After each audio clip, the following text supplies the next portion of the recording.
In theory, we are live. In And in theory, we're all audible because I can hear you and you can hear me. Let me double check if you All did right. the internet properly, Hump. But that's the cue for everybody in chat to say, no, you're muted. No, you're muted. And Hey, you gaslight fell me for 10 that, minutes. by the I know. way. I fell for that really bad. All right, let's see. 1 second. I'm double checking if we're live. We're I'm not very live. naive, you see. We're not live, Hump. We're not live? I don't think we're live. Are we not allowed to start 3 minutes early? Is it just going to sit there waiting until the actual correct time? I'm looking at the page right now. We are not. Oh, wait. I think we are just live on a absurdly long tape delay. We are on a delay. Okay, that's it. All right. I might have accidentally set it to, what is it, like gaming latency? I don't honestly know what I'm doing. They can't screen share. They can't, was it? Stream snipe. Oh, yeah, stream snipe me when I'm playing Battlefield 6 or something. All right. Well, for everybody who's joined us so far, welcome to the show. We are talking to Jeff Gurwitch of Modern Tactical Shooting. He's got a very long career working in special forces. You do firearms instruction as well. And you've also been, for a lot of that time, I think, writing about your experiences with guns, gear, all that sort of stuff. And you have a YouTube channel. So just a huge resource of knowledge. And we're here to waste at least an hour of his time tonight. All right. Yeah. Writing was actually what started me out was, because I am Gen X. So I started on the writing side because I grew up with gun magazines. And then the natural progression was writing online. And actually writing online for defensereview.com built me up a portfolio to submit to like SWAT magazine and other gun magazines. But that was like over 10 years ago. But that was like a dream come true, being in a gun magazine, which people might view as cheesy, but it was a big thing for my era. I think that's Hop's secret dream. Hop has always said he wants to write, but writing is kind of on the by and by. So he picked up writing, where he writes his script and then reads his script to you. How did you phrase that? Yeah, that's the way I describe it. Is like, I would love to write for a gun magazine, but it seems like it's easier to get eyes onto a YouTube video because it's where people go. And so it's the way it is. I mean, YouTube's videos where it's at. I mean, magazines are dead. I wrote for SWAT magazine for 10 years and they finally went under. And I think it was 2019, I had an article in their last issue, but I mean, nobody buys magazines anymore. So. Yep. Yeah. If anybody's curious, go to moderntacticalshooting.com, I think is your website. And there's a media section with a lot of your historical articles. Yeah, most of my stuff is on defensereview.com, and there is a SWAT link. But yeah, I'm probably best known for my defense review articles, my competition combat crossovers, documenting my time in Afghanistan with different, rifle setups. So that's, I guess, the first topic. We're going to talk in a few minutes here, once people show up, about how you single-handedly killed the FN SCAR. But one of the things that I think is really interesting about your writing is that you have, it's not like a memoir that you did 20 years later or whatever. A lot of it was current. It was the stuff that you were working through at the time. And so you were sort of chronicling the history of weapons programs or, just experimenting with different types of gear. And for me, it's really hard to find good sources of information about that stuff. Going back and trying to find it online, a lot of what you get is like AR15.com, people speculating what they think might have been the reason for the success or failure of something. But to actually have somebody who was there, who used it, your SOP mod series is some of my favorite stuff ever, because you can actually go through and say like, yeah, this was the VLI, we didn't like it or whatever, stuff like that. Yep. And there's a huge discrepancy between official release times and when stuff actually hit the team. So we're talking, some of it's off by years. Mm-hmm. So a lot of people will be like, oh, this item came out here. Yeah, great. But, I didn't see it till 3 years later, just because it has to go to all the different groups. We fall under SOCOM. It has to go to the SEALs, the Rangers. So anytime they came out with one item, literally it could be 3 or 4 years before we saw it. Were there also like some times where something would be officially adopted and then just for whatever reason it would never show up and probably get quietly discontinued before anybody even got their hands on one? Initially with soft mod block 1 and what you would call 1.5, they would do an initial issue. It wouldn't be enough for all the teams or groups. But then they'd be like, well, we issued some good enough, and then they'd shut it off, like gas buster charging handles, ready mag kits. You'd get like 5 on an ODA, and you never see any more. Crane, Sopmod, buttstocks. We got an initial issue in 2006 of like half the team's worth. Never saw another reissue. So yeah, stuff just dies on the vine. Yeah, I've had issues. I think one of the ones that was really bothersome to me was the Surefire M720V raid, because it's like I could find all the news articles about how, oh, this thing just won a big ass contract, and I was like, but no one's ever seen it or heard of it, so it must have like there was a delay in it shipping, and so by the time they were ready to ship, they didn't want it anymore. Like something must have happened or somebody picked it up out of the box. What the yeah, or hell someone is picked this it up and was like, garbage? I don't even know how you put this on the gun. It's just so weird looking, and then they just threw it away. I don't know. Yeah. That information is so hard. We probably complain too much on this show about like the death of the internet. You know, old websites where people used to write this stuff down are just going under, and not everything is on the Wayback Machine. So if you can go find a real magazine that was written at the time, you still get that information. But otherwise, yeah, the info is dying, and also a lot of it just wasn't written down. Like I don't think that a lot of people who had the experience with the guns and gear that you did were also kind of nerds about it and actually really cared. You know, I wish I took 10,000 extra photos. I mean, I took a lot, but I wish I'd started way earlier, and I wish I, taken 10 times as many more, because, I never knew this was going to turn into something, at the end of GWAT, I'd have a YouTube channel and be, writing for gun magazines and online and stuff. I mean, had I known that in 2003, I would have, taken 46,000 photos per deployment. So when you're like doing some research, I guess, for one of your videos where you're talking about the history of something, are you mostly working from reference photos? Do you also have like notes that you wrote down and I'm going off all my own photos. When I do my history of special forces stuff, it's always from my perspective, and I use really all my photos. That's why a lot of my videos have the same photos, because it's just from, hey, this is my point of view. So historically wise, this is what I saw and how I saw things, as opposed to like the bland doing just a generic history of special forces type stuff, which YouTube's inundated with, tons of channels that cover history stuff. But I figured, hey, personal point of view is what I can add to it. Yeah, I think that's a really important thing that often gets, passed over. We talked about the Pranka stream a little bit, but there is, I think, incredible value to personal anecdotal experiences about certain things. And, for a while there, that was all that there was in the, gun tube, Second Amendment community space. Like you had to be a vet or nothing. And now we're slowly going in the other direction where, we're losing that experience once again, as less and less people have actually hands-on experience with a lot of stuff, and we're going hard back into the skill front. So there's good and bad to it, but I've always personally been of the mindset that those anecdotes are really worth a lot. Some of them might not be good anecdotes to take to the bank, right, due to the circumstance, but they're still incredibly valuable. That's why I think they're so cool. Yep. Yeah, it's like going back to the Sopmod stuff. I can go find archived on a government website somewhere the PowerPoint presentation that was going over what the different block programs were, but to have you actually explain what, I guess the biggest one is reception. How is something received? And I know that's a common thing. People will like go through periods of historical revisionism, like the M4 Sherman. It was a death trap into the best tank ever, and now it's mid or whatever. I'm not sure how the progression of history has worked on that. Same thing with, I think you always hear anecdotes of soldiers saying, "I wish I had the enemy's weapon," but does that really mean much, or is it just it's just like, oh, well, mine jammed, but as far as I know, theirs aren't jamming. Yeah, maybe it's just mine. So yeah, the anecdotes could perhaps lead you wrong, but it's also like, how do history is mostly about the human experience, and even if you're a total gun and gear nerd, knowing what year something came out isn't really worth as much as knowing if it actually worked for anybody. Yeah. Speaking of anecdotes, I want to hear the history. You kind of dropped this right before we start. How you may have cost a certain 2-letter company a little bit of money. Yeah, so the news, for people watching that didn't hear about this, the news has dropped, I guess, that FN is finally discontinuing the SCAR, right? Is that what we think has been confirmed? It looks like it, yeah. And whose fault was that?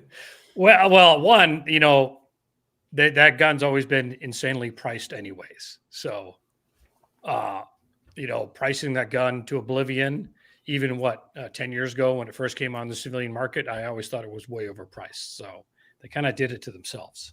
For an extruded aluminum tube, I don't know. It's one of those guns where I look at it and I don't see where the money's going, because it doesn't look like it's that much more complicated than any other AR-18 derivative. Yeah. But to talk about the SCAR real quick.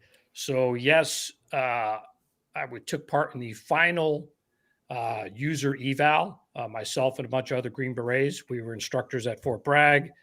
We did the final user eval and we slammed it.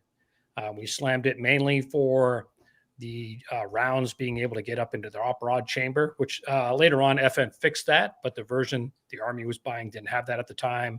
And little things like the reciprocating charging handle, which was an SF requirement, but whoever wrote that was a complete boob. And some small things like the buttstock not staying open because they had a poor button and things like that. But I wrote up all the findings, and I wrote up all the findings of the other Green Berets that were part of the test committee. And I was the guy that presented it to General Mulholland when he was finally deciding on, hey, are we going to purchase this or not? And our report played a part in that, and him saying, okay, we'll take the SCAR Heavy. There's no advantage over the SCAR Light, and it has this new type of jam. So it's out. And literally that was the meeting. It was cut and dry that fast. So you probably have been around during like a lot of different trials and stuff. Like, I guess what's your general opinion of the progression from like M4, 416, SCAR, whatever else is being trialed right now, ACR, if that was ever even a possibility, XM8? I took part in the small arms carbine competition, which went on around 2010, which Colt, Smith & Wesson, Power Ordnance, all these guns were basically submitting an improved M4. And then, of course, SF decided, hey, we're not going to invest money into an improved M4. So all those companies kind of just canned all their entries. But some of those guns were phenomenal in that just to get the barrel life up, and they wanted the amount of rounds those guns could handle in between cleanings. Some of the things they did to those guns were phenomenal.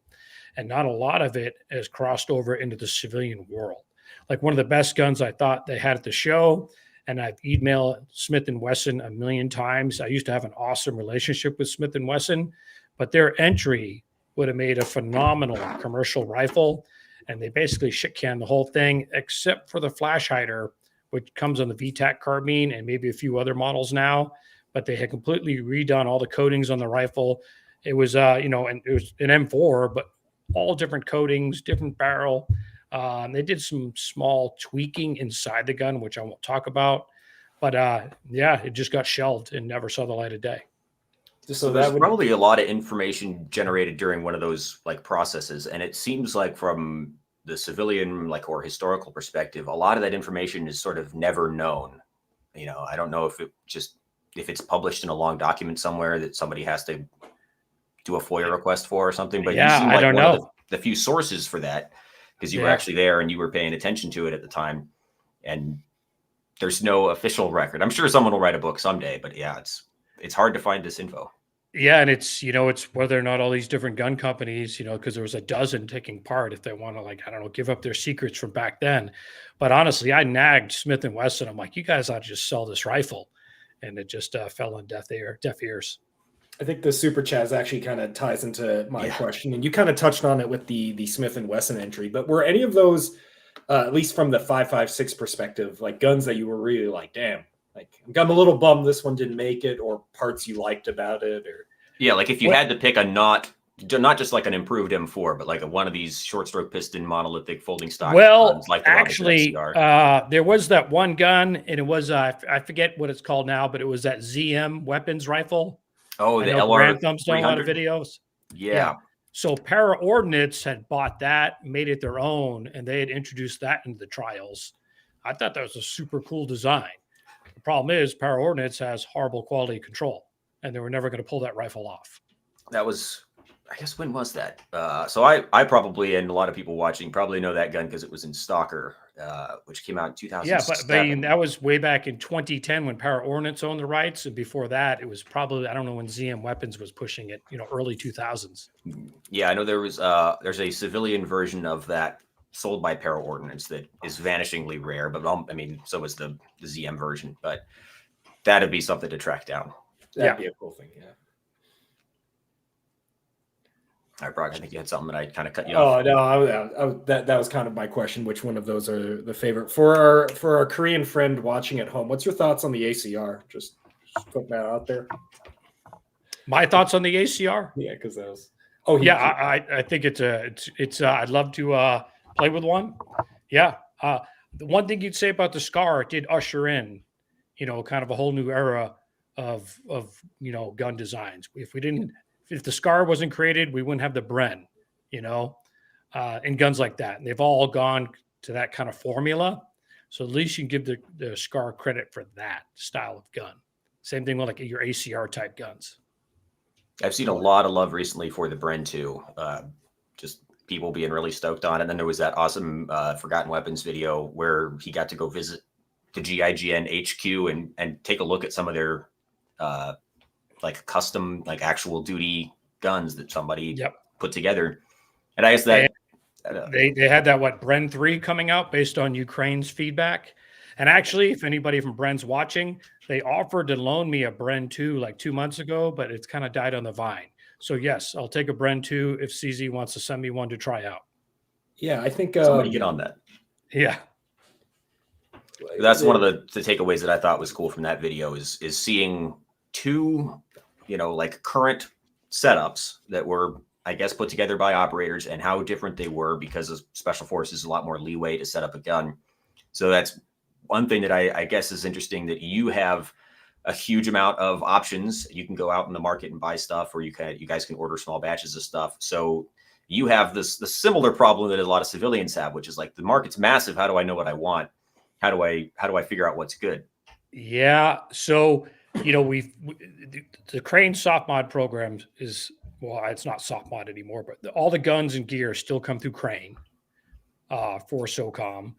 But then at the unit level, your unit can purchase items too. And that's why you see teams with like different optics. Like the optic for the URGI upper is that SIG scope, which is 10 years out of date. And they were like, hey, we're going to buy the SIG. But you'll see teams running Leopolds or Vortex or something like that. They're using unit funds to get things like that to outfit on the team.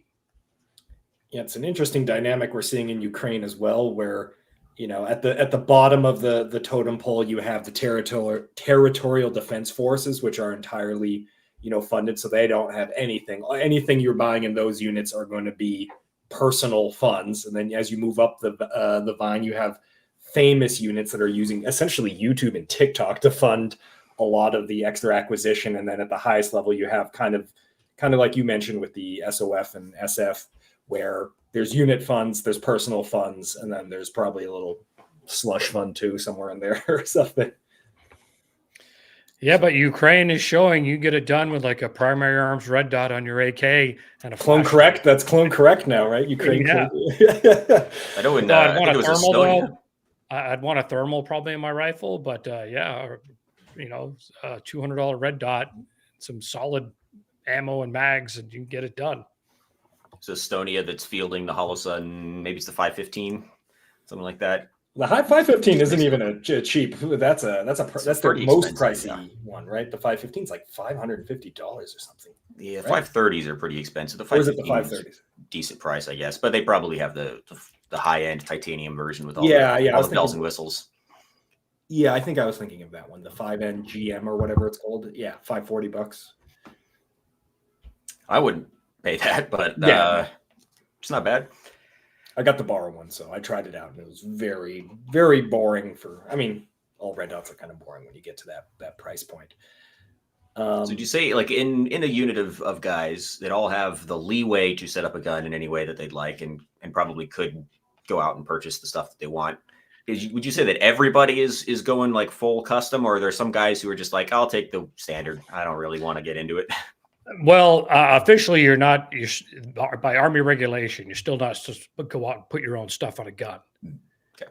Do SF guys get away with it? Sure, but not every SF guy is a gun guy, and there's a robust amount of soft mod stuff on teams and URGIs and things like that. They still get two different uppers, two different barrel lengths to play with. I mean, there's a mountain of stuff on a team, and there are some. I was a gun nut, a gun nerd, and there's some on teams, but I would say a good percentage of SF guys are totally not gun nerds, and there's so many different jobs in SF. Gunfighting can be a result of something going on in the mission, but there's some missions where that's like the bottom of the barrel. That's like the least thing you're going to focus on. There's so much stuff out there. When you watch YouTube or you look at media, when you think about Green Berets, you think of the 4 MOSs like engineer, commo guy, medic, weapons guy. Great. That just gets you on a team. Now you're going to learn all these other special skills, and your job on the team could have nothing to do with gunfighting. You have more important stuff to deal with.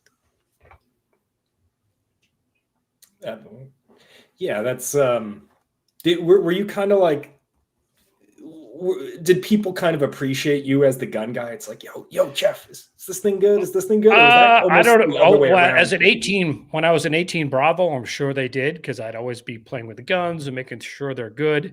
When I was a team sergeant, I maybe was an annoyance to some of my guys because I'd always want to go to the range. I was always having my 18 Bravos trying to scrounge up ammo. And yes, I'm opinionated on, guns and this and that. So I'm sure I stepped on the toes of my 18 Bravos from time to time. But that's just how it is sometimes.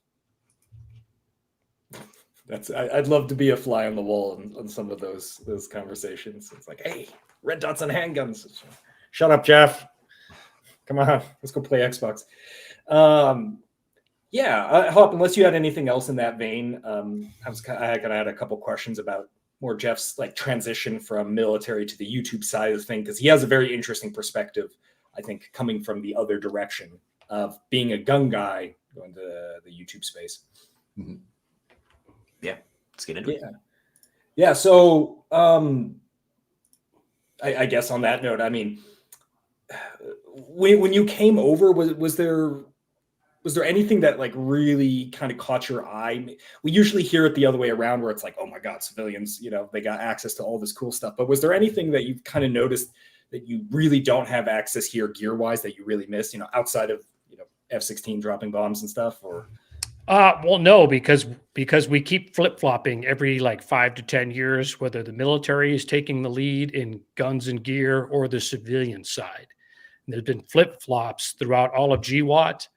And what you're seeing right now is, I think you're seeing final peak, final form, at least with the AR-15. We can't take it anymore. It can't go any farther. The influence from competitive shooting on how, guys ran their guns in GWAT and GWAT types accessories that have bled over to the civilian world. I think that's it's happened already.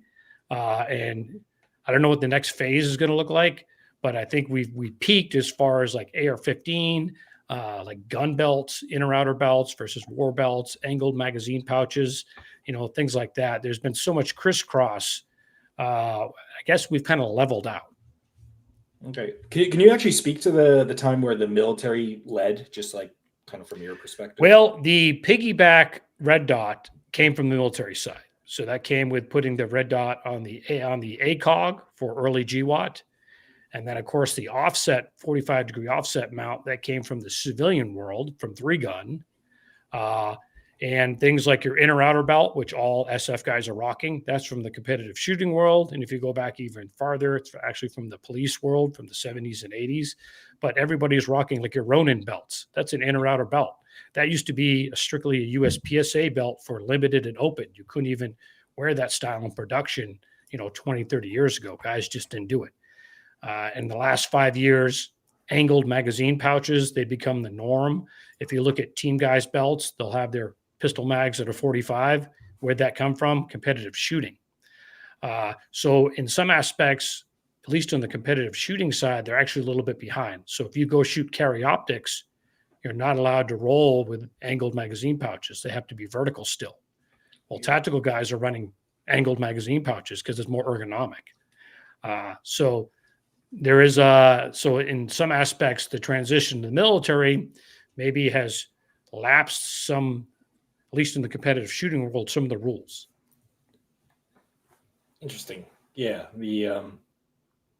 It's an interesting way to kind of put it at it. I think it's kind of funny. You mentioned the ACOG piggyback, because I swear that one's going circular all the time, because when I was getting into shooting, everyone was trying to copy the ACOG piggyback, only for in the 2013s, 2014s for that to be viewed as a terrible crutch and a vestige of, institutional design because of how the ACOG was set up. And everyone's like, don't set it up like that, angled all the way. And now we're coming back around where I'm only seeing dots on top again versus off to the side. So it's all over the place. Dots on top because everybody's rolling with the high mounts now. So now they're like, hey, I want to put my optic way up there.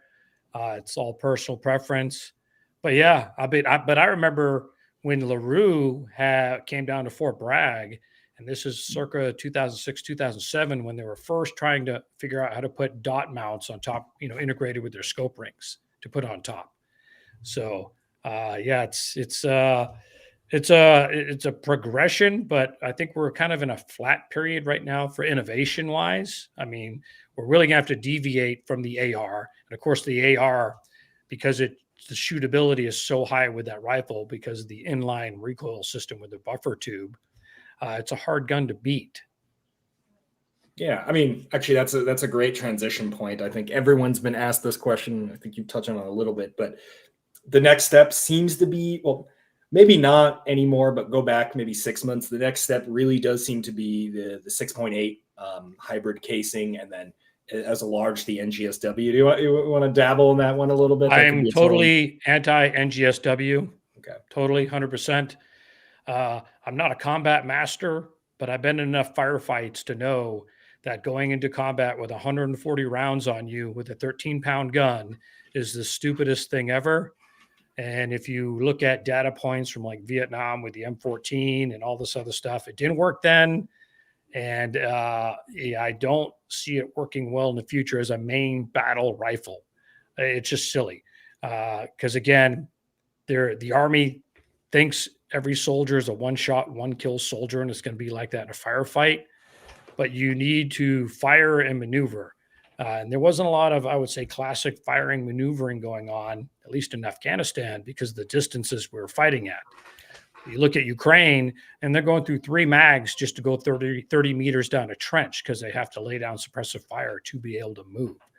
So the amount of ammo they're going through in these realistic gunfight ranges, because Afghanistan was an anomaly because they fought at distance. They fought at 500 yards and beyond. Well, now that any theater outside of Afghanistan, they're back to fighting, 300 meters and under. So it's not the rifle for that fight.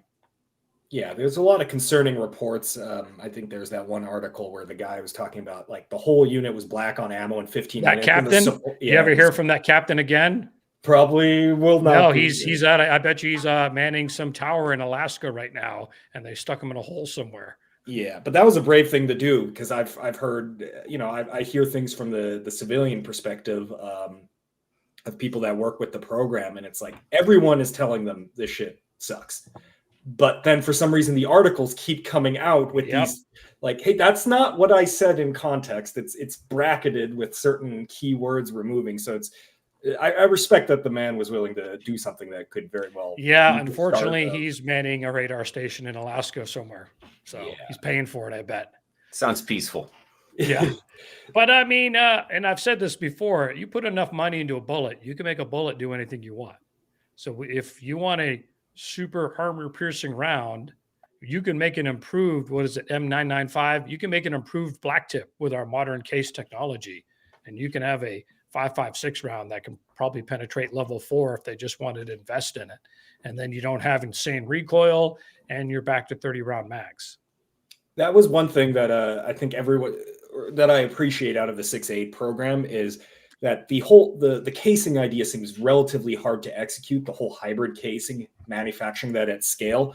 And from what I've seen, it took a while to get that down to where they can consistently get those two pieces to merge together in a thing that is mass producible. And it seems to have gotten quite a ways down the line. So, maybe if NGSW fails, hopefully the technology and the know-how of making those hybrid casings can kind of at least be salvaged. Although I have a feeling no one wants to touch that with a 10-foot pole now. So that may die a horrible death, especially since SIG is running it. Yeah, we'll see. I was just watching some news thing on what the next year for the NGSW looks like. I mean, the Army still says they're in the testing phase, so we'll see. Yeah.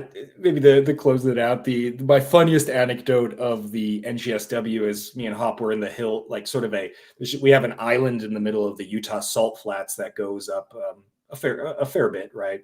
And it was like 95-degree heat, and Hop and I were shooting the 6.8 spear. And I just completely heat stroked out Hop because he exists at sea level on the coast, and we're running out of water. And we're running, battle rifles, so he's run out of water and ammunition, and it's kind of a poetic moment of you need to carry a lot more than ammunition, and you don't even get to carry that much ammunition. I think there's a clip somewhere of his lips completely chapped over. I didn't do a better job of acclimating, because I don't exercise at sea level, and then I go to 5,000 feet and start climbing mountains. And I'm like, why do I feel so bad? Yeah.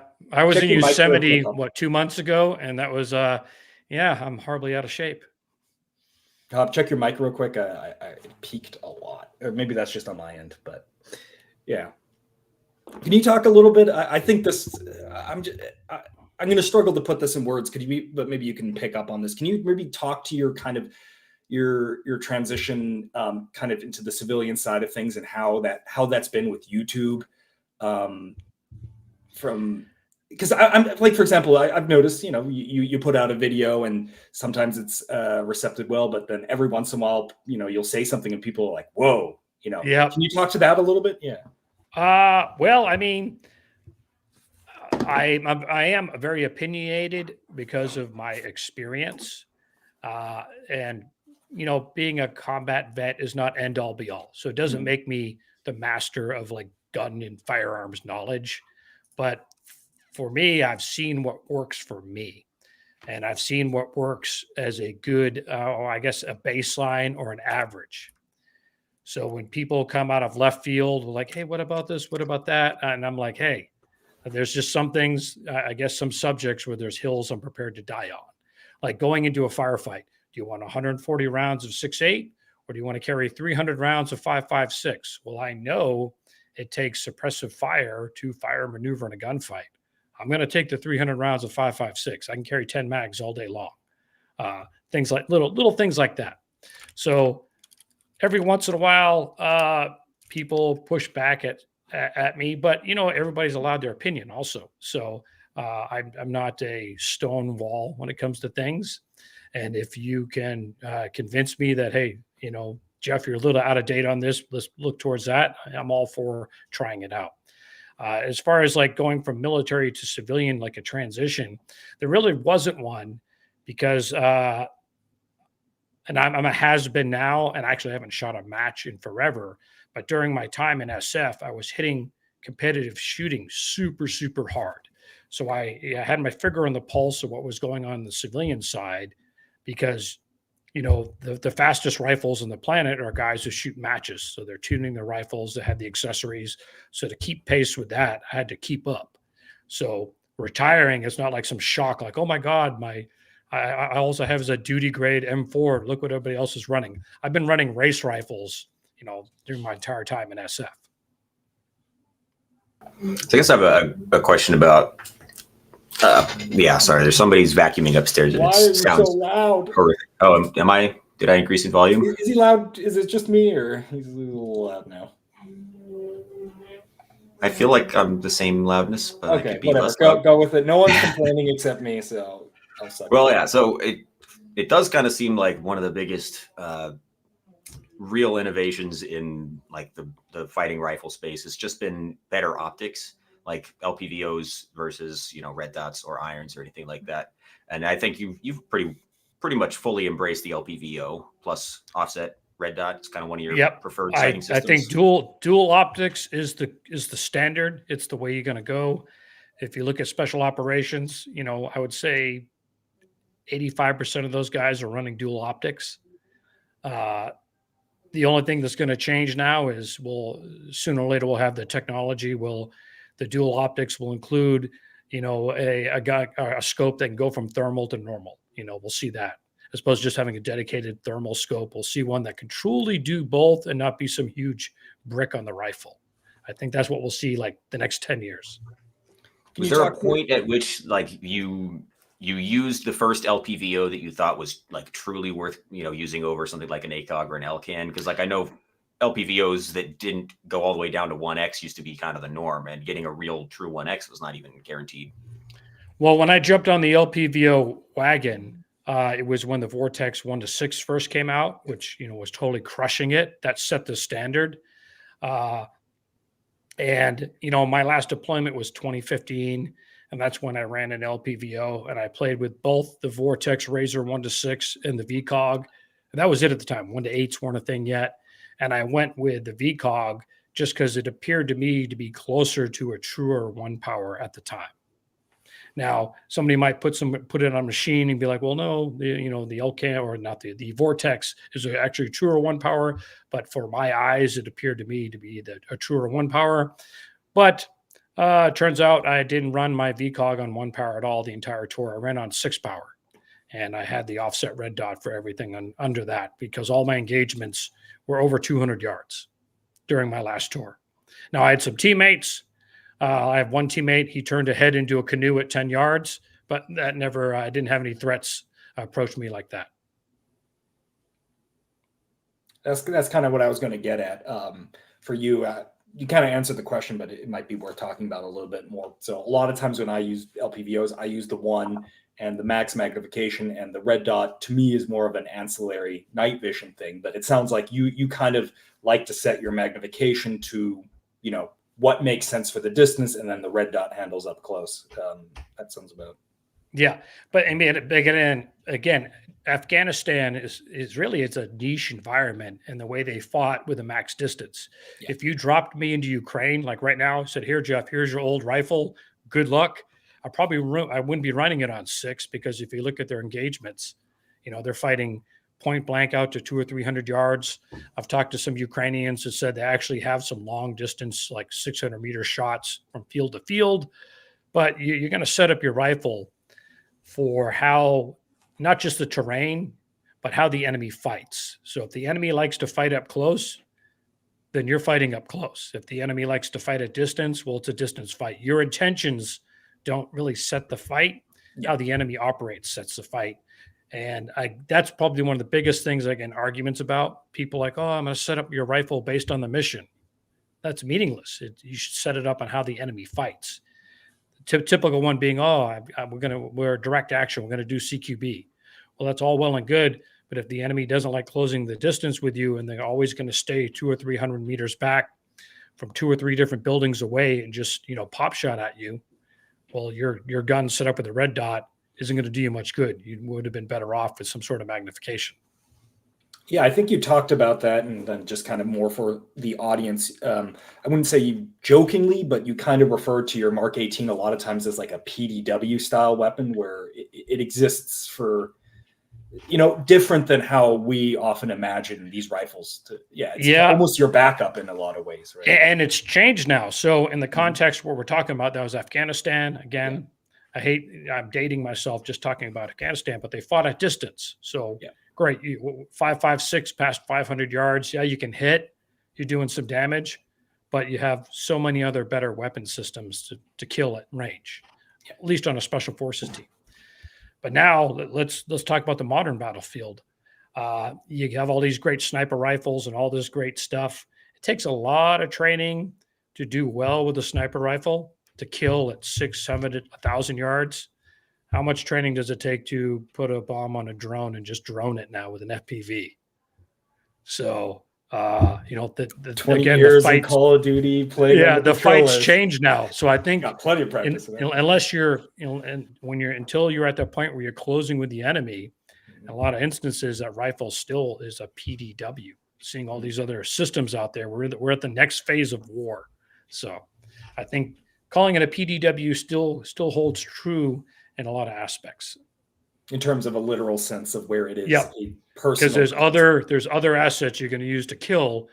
The rifle matches one little spectrum.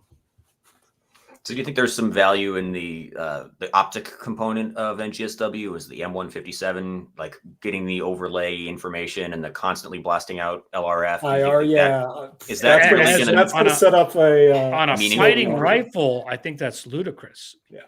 And again, that's set up for long range shooting. I don't care what the Army says. That rifle was built for Afghanistan with that optic. It's built for the overmatch against PKMs. And I know they're like, oh no, it's for body armor penetration. The Army made that rifle 10 years too late. It's set up for long range shooting, Afghanistan. And again, unless we go back to Afghanistan, you're not going to see that type of long range fight again. It kind of strikes me as like, it somewhat reminds me of the OICW, the grenade launcher. Everybody's going to have a grenade launcher with 25. And they have a newer version out now. They're trying another one. Yeah. Everybody keeps calling it the Warhammer bolter pistol or something. Yeah. Looks kind of sci-fi, but kind of steampunk. It's pretty cool. But yeah, do you think that really is that going to have, well, maybe some anti-drone, because you probably have like a proximity fuse or something, but like, is that sort of stuff just too slow to use, too cumbersome to really see play a lot of the time? Well, I mean, it's kind of like I'll give you an option. Hey, I'm going to hand you this newer version of the Punisher, however much that weighs, and you can only carry probably so many mags, or I'm going to hand you an M4 with 10 mags. Which do you feel better carrying? Yeah, the Punisher, which can't detonate. I'm sure it has some standoff, so if it's closer than 30 meters, it probably is just a slug hitting you. So you really don't have a rifle. You got to fight a distance with that. I mean, you're going to be lugging that around, and that's going to be your primary weapon.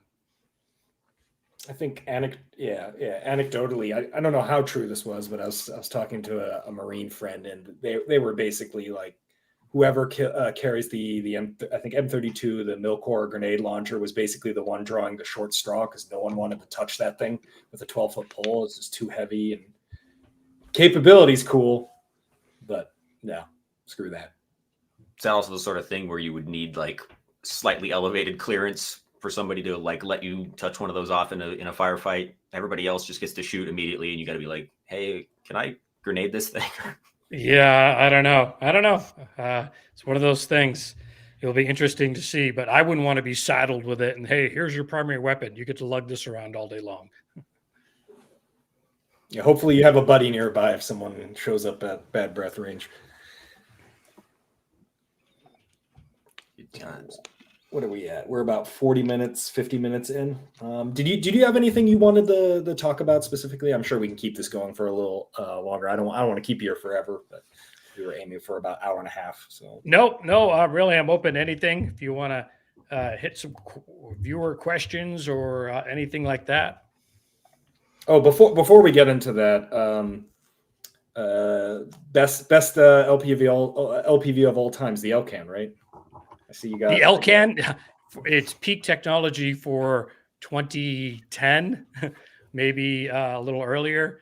It has the best field of view out there for 4-power, but I think a minimum is a 1-6 right now. Okay. Yeah, 1-6. Me and Hop met because I'm a big fan of an LPVO on a Elcan on like sort of a shorter little gun. And he absolutely despises that thing. So the first thing he did when he met me was get one and trash it on a video that got like 900,000 views. So that's how our relations. I mostly and also now that I've tried out some fairly expensive LPVOs that I really like, I'm like, okay, maybe it isn't even that expensive, all things considered. The PLXC we agree is a fantastic scope, and yeah, the 1-8 $1,500. So it's like now we're normalizing the $1,500 LPVO and whatever a God costs. Also, prices are up there. Yeah, I still like my 1-8 Strike Eagle I got like 10 years ago. Old school. The for those watching, the funny thing is when the Elcan breaks, that it has little sort of levers that act as the mounting interface, and then the cam slides over and pushes that in. Those wear out over time, and if you contact was it Armicide or whatever, they'll tell you to smack it with a hammer and bend it back into position to return that tension. And I'm like, so you get to smack your $2,000 optic with a hammer. Perfect. And I was like, I'm not going to do that. Can you guys do that? And it's like, yeah, we're going to do the exact same thing. And sure enough, when they sent it back, I look and you can see the whack marks on the little piece of metal on my $2,000 optic. So that's when I sold it and got the Arms 2 one, which at least is adjustable tension wise. But yeah, that was a fun moment.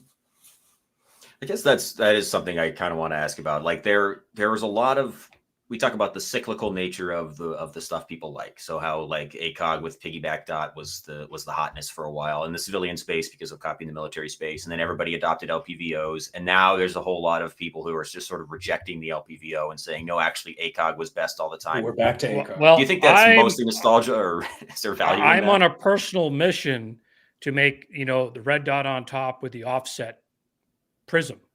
So okay, yeah, red dot.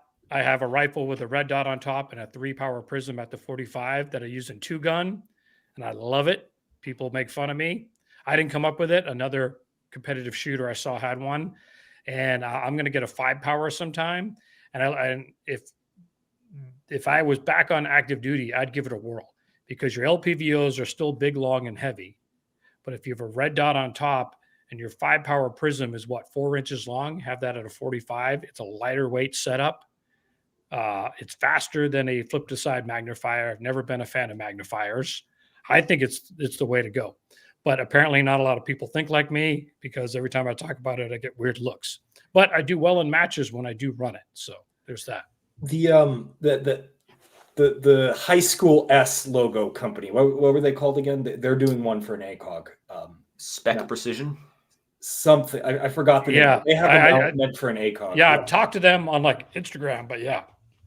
Yeah, I tried to run one of those because Luke let me borrow one, and it turns out I don't own a single mount that actually works with that. It bumps into the ACOG, so I was like, screw it. Yeah, we tried like 2 or 3 different red dots, and the battery housings kept running into the ACOG, and we were like, okay. The issue is I'm left-handed, so you have to buy another red dot or buy another ACOG, or yeah, that was interesting conceptually, I suppose. I've been kind of playing with the EOTech Voodoo 3-9, the compact one that they made. And I was interested by the idea, and a lot of people clearly interested in the idea, because every time it shows up in a video, I'm still testing it. People are like, "Oh, you got to tell me about that. You got to." I'm like, my answer is it's not very good, but I can see why people get excited about it, because it's the size of an ACOG, but it's variable, and it has the piggyback kind of all cleanly integrated in a nice built-in mount. Like conceptually, if they could make the magnification range more appealing, put a good reticle in it, I think it would be actually really awesome. It would be kind of an evolution of, bridging the nice things that we like about LCAN or ACOG and Top Dot and LPVO kind of all together. I just don't know if the physics is possible. Like maybe the reason it has all these shortcomings is because you can't put that much glass into an optic that short. That's short, yeah. I mean, that's the problem with we were talking to Leopold about this, the 3.6 to 18 Mark V is an example of that, where the original design was designed for a much longer scope body, and then it turns out last minute they crunched it down at request, and it's like, oh, now it looks like shit at 15x or 16x. Yeah, trying to make them more compact optics, like that's one of the things that always blows me away every time I end up shooting with the SIG Tango 6, the contract optic, the whole family of contract optics, is that it's a very big, bulky LPVO, and we started really liking the PLX C1 to 8, which is really, for an LPVO, very short. Yeah. But you could still have a problem with it on shorter platforms, overhanging somewhere where you wanted to put a laser or a switch or something like that. Yeah.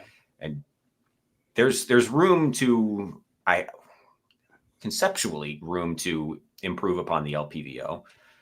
I just don't know if it's possible. Maybe we just hit, that's it. This is as short as this can ever be. If we make it any shorter, it's going to suck. And the properties of light aren't going to change anytime soon. Yep. I always thought that was funny when we put an LPVO on a bullpup, and then I put a night vision laser up with a tape switch behind it, and there was so little rail estate left that my finger ended up getting wedged between the tape switch and the bell of the LPVO and got my finger stuck in there. So it's an interesting problem to have. But do you want to start hitting the questions so we can have Jeff answer a couple of those and then get out of here? I'll start scrolling through.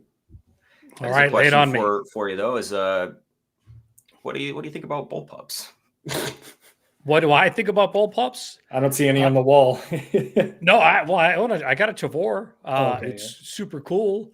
And I did all the mods to it. I got the trigger down. I like bullpups. They'll never be accepted in the American military. And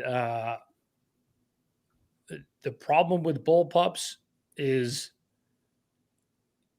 not the triggers you can work through. You can get a good trigger. The manual arms, I think you can work through. The overall weight.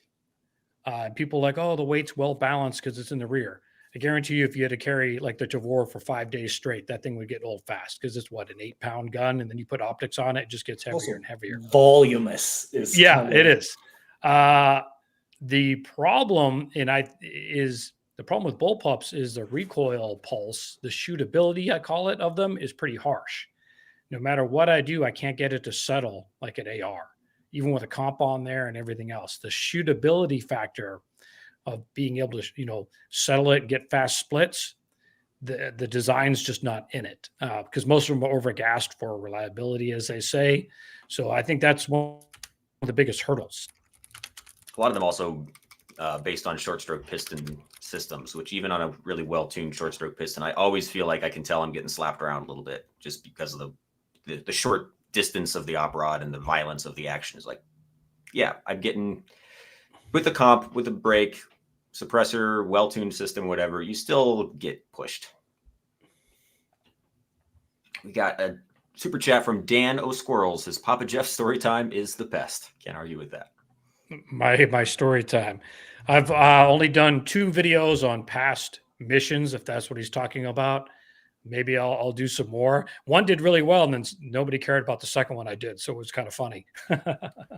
YouTube algorithm and packaging is the whole. I do enjoy good story time, but I'm only one view. The Army always fights the last war. That does seem like a pretty common, Or prepares, perhaps. Yeah, prepares. So they're fighting the current war by the very definition of. Yeah, that's why I started to make those training fail videos, and just with they're not even fighting the last war. They're back to 1980s and 1990s tactics. They dump all the combat experience, and they're like, "Oh, that worked in GWAT, but let's get back to doctrine based on theory that they were thinking about what war would be like back in the 80s and 90s." And I hear from a lot of guys out there just some of the buffoonery going on. So yeah, they're not even really looking at the last war anymore. They're looking at theory again, even though we have Ukraine and we had Gaza right in our faces of what modern war was looking like. The return to the battle rifle. I don't know what this means. Does brass have the moon drops on? I don't know what that is. Is that a disease? Moon drop? Like slang for... Maybe it's a drug. I don't know. It's a drug reference. Oh, yeah. You're briefly mentioning the sort of misnomer that 6.8 by 51 was for armor penetration, even though it's not referenced at all in the study or the original program requirements. But I have a personal theory for why that came about. I'm sure that somebody was giving a press conference and someone was like, "Is this for body armor?" And then whoever was on stage was like, "Yeah, I'd be better for that." And they were like, "Yeah, I'm writing that in my article." Yep, that's now body armor. Apparently those are headphones, and no, I don't. Oh yeah, he's just got he doesn't have the official streamer Sennheisers yet.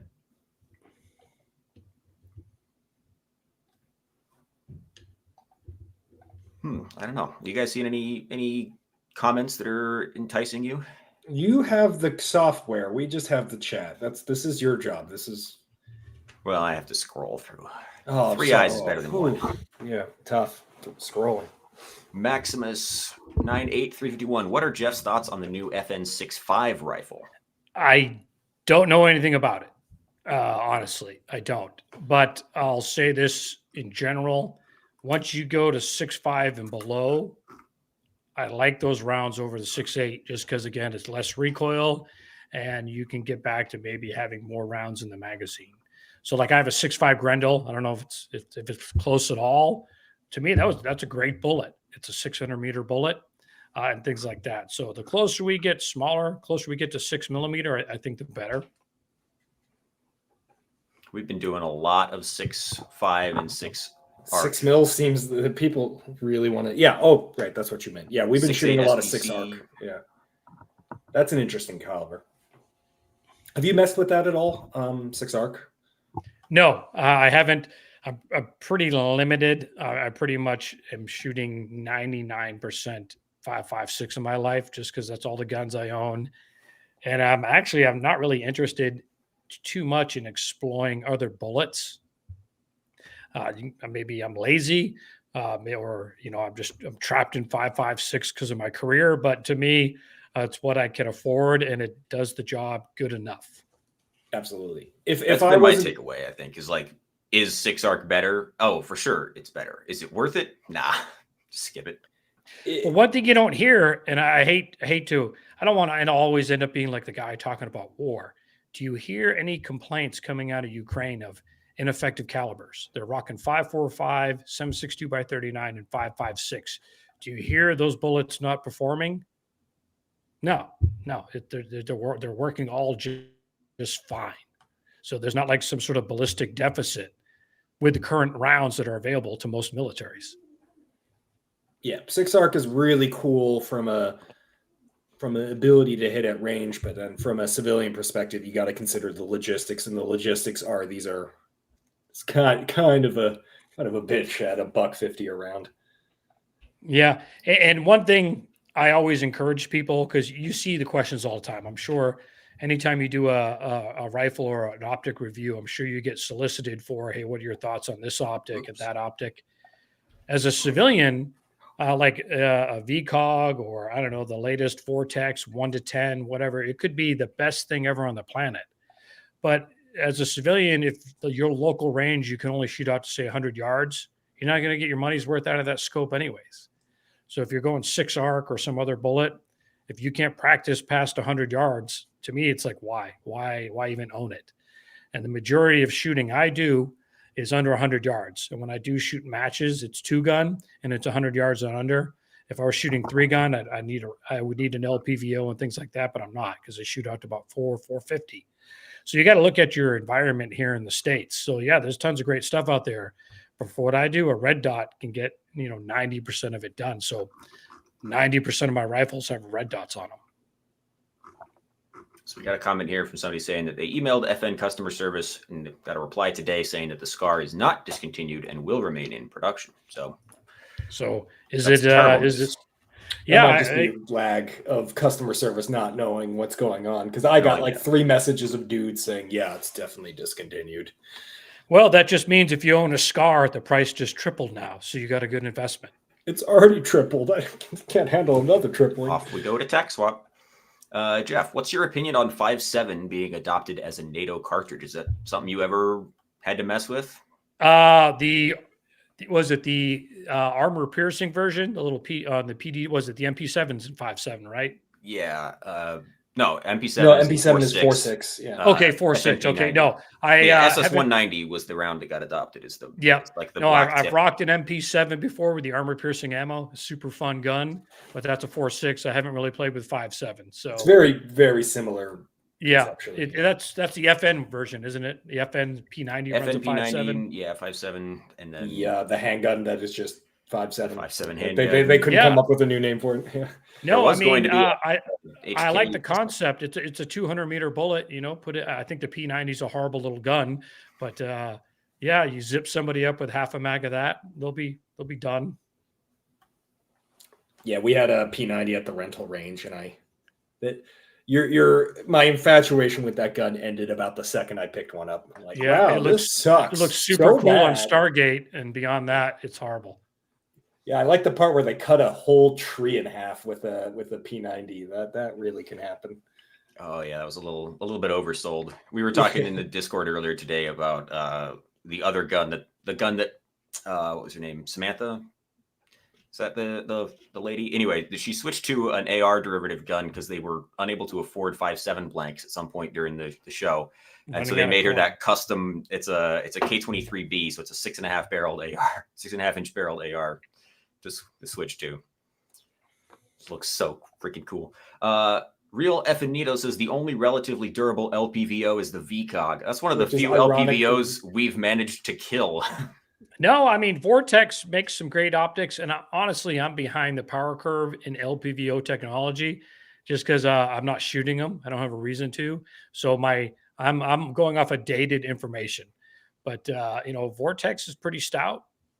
A lot of military units are rocking them. A lot of government entities rock Vortex. So if you do decide to get back into LPVOs, Brock and I will both recommend the Primary Arms PLXC, but that information might not be in date by the time you get around to it. Yeah, I'm always of the opinion that LPVOs are fundamentally the same technology. So even the durable ones are relatively not that durable compared to other classes of optics. Yeah, they still got case in point, we broke the VCOG, right? Granted, we weren't very nice to the VCOG, but it had a reputation of being halfway across the thing for some reason. Yeah. Colostomy Bags is so cool to see y'all together. He can't spell any words, but thank you very much. Excellent. The gun trends literally go full circle in a way. Can't wait for carry handles to be the meta again, along with the Beretta 92. Well, if I got news for you, actually, the Beretta 92 is so hot right now. A lot of people are into Langdon 92s. Yeah. Yep. Yeah. Because if I was a soldier and I was given the P320, but I saw a Beretta 92 in the arms room, I'd be like, hey, can I take that back there? Is it worn out? It jams and doesn't shoot. That's the point. Yes. Cabbage says, love Jeff's offset prism concept. I wish it would catch on more. It's perhaps a better interpretation of the loophole LCO and Devo. That was essentially an offset prism, but it was hard to use.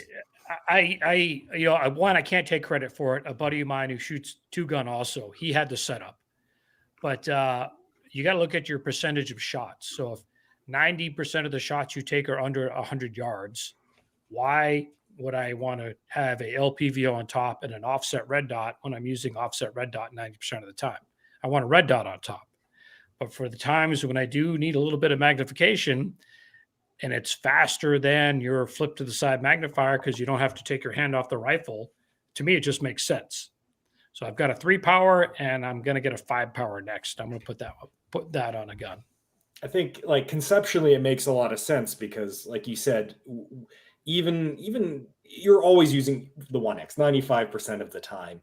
So, but we have a red dot's faster than 1X and red dot's faster than an LPVO.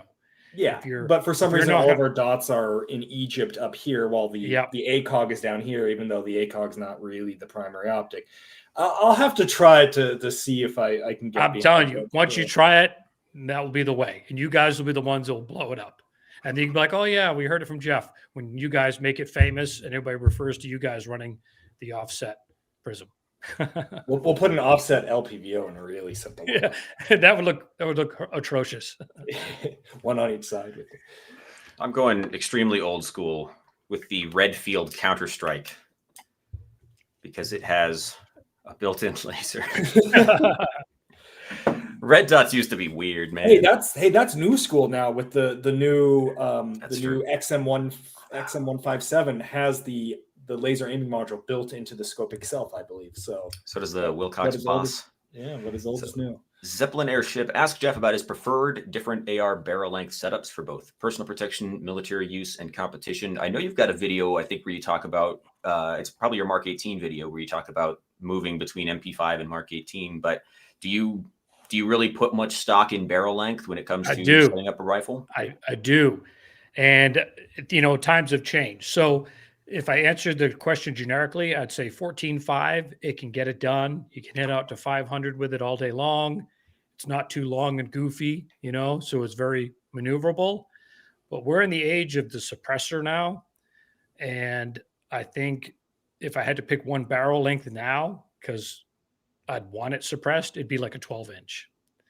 Because I ran a 14.5 with a suppressor in Afghanistan, and it's long and front heavy. Those few extra inches make it feel like a musket. But if you don't have access to a suppressor, 14.5 will get it done all day long. And I'm not into running shorties because they are louder and gassier. But when they're suppressed, I mean, they're so well balanced. That's why, the Mark 18 with the suppressor is the best balanced rifle, in the world. That's why it was so popular in GWAT, even though we're fighting in Afghanistan, shooting 500 plus yards. I'm like, why are guys rocking Mark 18s? They were so well balanced with that Surefire SOCOM suppressor. But one barrel length, if I had to pick, 14.5. Have you had a lot of opportunity to shoot with the new generation of like flow through suppressors? They're getting a lot lighter weight, less back pressure. I'm totally behind the power curve because I'm a cheap bastard and I don't own any suppressors and I need to. And people are like calling me a FUD because I don't own a suppressor. I'm just kind of cheap. Eventually I'll get some suppressors and it will be a flow through. And one thing that's really cool now, and actually I was going to bring it up in a future video, so I'm spoiling one of my own ideas, is, you have these modern comps that are threaded for suppressors.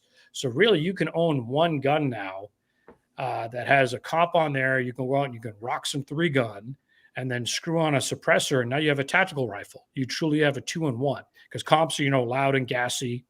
They're no good for tactical use. But if they're threaded for a suppressor, well, now you have your dual rifle that can really do anything. Yeah. Yeah, I've got the Huxworks 5.56K flow, and I love it. But I'm also very cheap. I would never buy one, but they sent me one to review, and I'm like, oh, this is awesome, but it's too expensive. Meanwhile, my one sponsor I have, which is Fur Friends, their latest upper they sent me has a muzzle brake on there. It's threaded for a suppressor. They told me which one it was for, and I already forgot. But I'm going to look it up, and eventually I will get a suppressor. Got one here. Para Alpha, what does Jeff think about the current industry lacking any new innovation and asking a lot for nothing? So stagnation plus price increases, I guess. Yeah, well, the civilian AR market is flat. So with that, and the military market is flat because of SIG just saying, hey, we got the NGSW. So what's the incentive for companies to pour a ton of money into innovation? There's zero right now. Because it's not like SOCOM is saying, hey, we're going to do a small arms carbine competition part 2. They're not. And, the civilian market's been on the decline as far as ARs since 2012 when the bubble burst. And it's, we took a nosedive a few years after that, and now we are just kind of flatline. So that's why we're not seeing any innovation because companies, well, it's like I think they're on the survive mode right now. So that was going to be my follow-up. Like, you've been following the industry for longer than we have, so you've probably seen a couple of these industry downturns before. And is it generally your experience that companies just sort of turtle up and say, all right, we're just going to try to save money, not do anything expensive right now, wait for the market to pick back up? I mean, just look at the amount of I like a little mom and pop size AR manufacturers that have just disappeared in the last 10 years. Just because, the money's and the sales not there. One, a lot of us during all the previous administration scares went out and bought all the ARs we would ever need. And that's when we had that huge bubble burst in 2012. I was at SHOT Show and it was a madhouse. All the gun companies were doing awesome.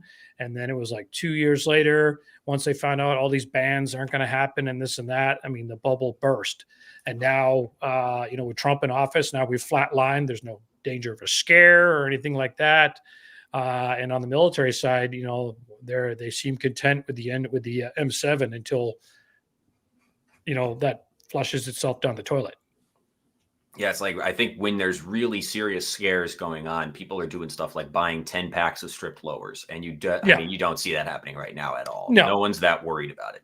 Yeah, I'd love to see more innovation. You're seeing a little bit of it, but yeah, it's definitely not like the heyday of just think of, if you go back 15, 20 years, the amount of products that were just coming out one after another.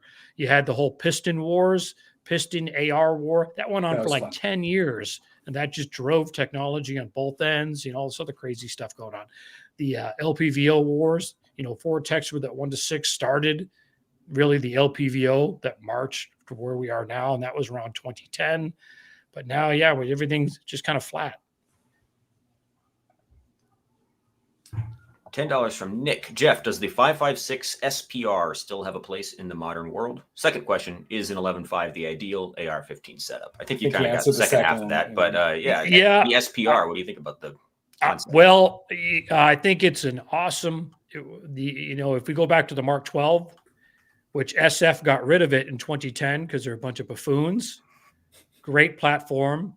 You have a dedicated rifle, not too heavy and big, that you can hit out to 600 all day long, super easy. I think it was made to be like a 700-800 meter gun. But I think, again, if you said, hey, carry an M110 and 7.62 and lug that around, or here's an SPR with your 77 grain, I'm going to take the SPR, lighter weight gun, carry more ammo. Great concept. And if they made a modern one, I think it'd be great. Got to return.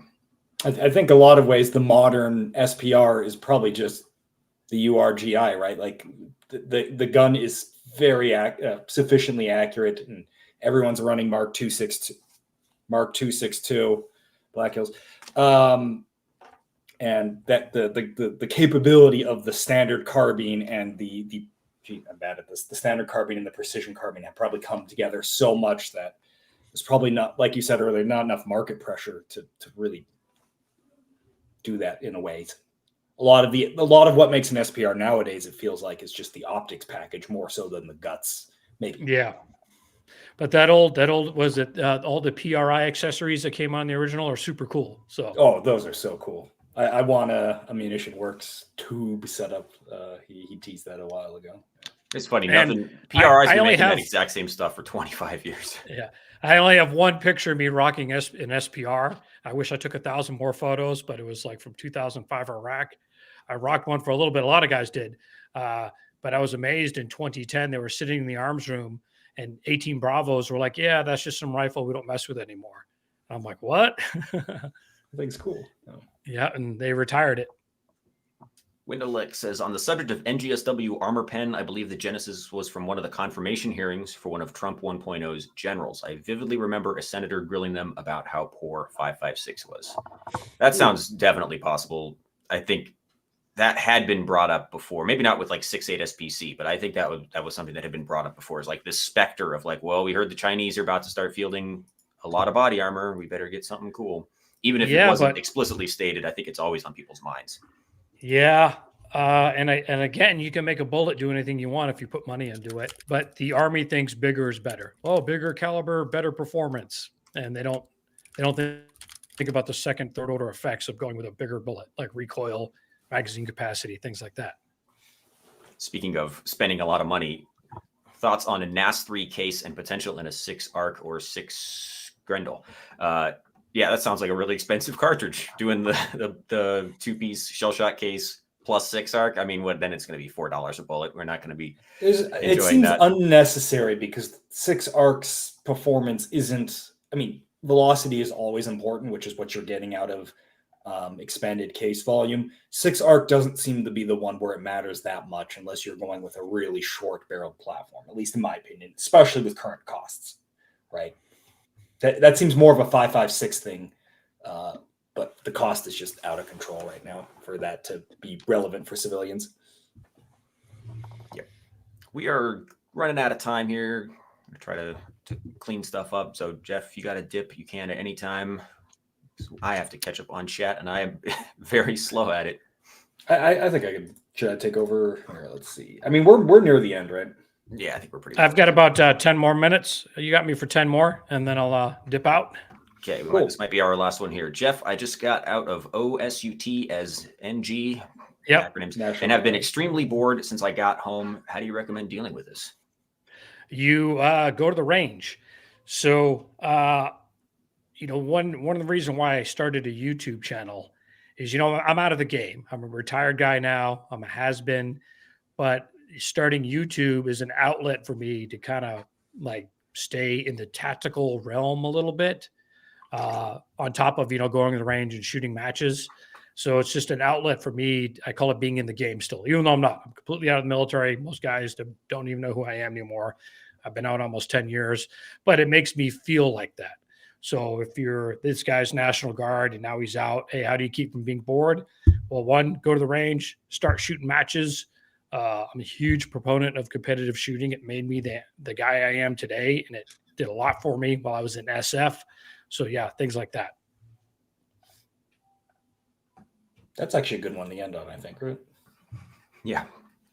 Solid. So go ahead and if you'd like to dip out, you can. I'll try to get back through here and see if we missed any super chats that need to be addressed.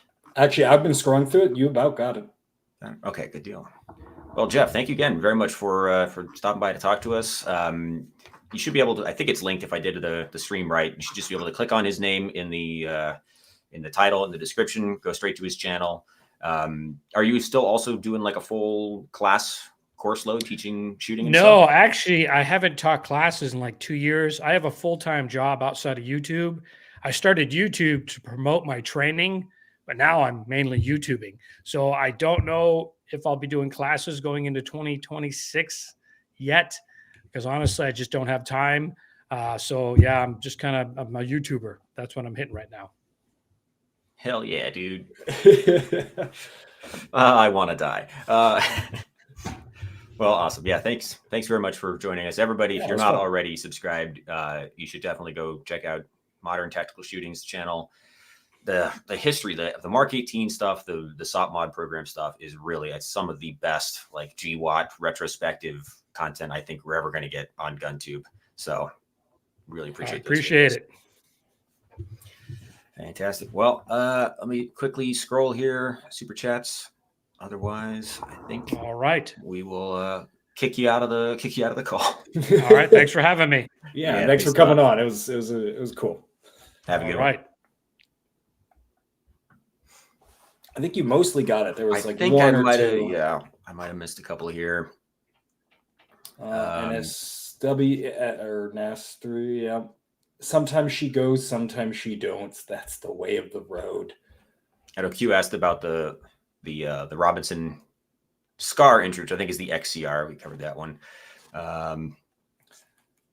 Could you get into the Para-Ordnance M4? Oh, here I got one. Could you get into the offset prism since barrels and optics are angled at each other? Wouldn't 45 be a problem? Yes, if you don't align the scope perfectly straight up and down, yes, it'll be a problem, but you will have that problem in any configuration. That's why, the mount has to be designed right. Yeah, the mount has to be designed for the task. I think it's less of a problem than with red dots, where with red dots, it's hard to understand how the center, the red dot in the way that you zeroed it. And zeroing it's also a little jank because a lot of times they're not perfectly straight up aligned with the barrel. I think with scopes, as long as you have a mount that perfectly lines it up on the barrel, the human eye is pretty good about centering up and down on the reticle. Yeah, your brain can detect. Somebody told me this stat. It's like your brain can detect something if it's like 2 to 4 degrees off kilter or something like that. It doesn't take very much before you're like, this doesn't feel straight. Pretty good at it. We have from Texas, Heathen from Texas. A little late, Jeff. But I think he already touched on this one. What do you think the big next innovation in the gun market is? I think he was kind of saying that, it is stagnant. So it's hard to, if he knew the answer to that, then I think he would be probably not doing YouTube. And then what intermediate cartridge will eventually replace 5.56? Once again, I think he touched on it, and we both have the same rough theory. Something greater than 5.56, but in the very low end of 6 mil is the future. But there's a good chance there might not be any change whatsoever because it's just not enough benefits at the ranges that the next war is probably going to be fought at.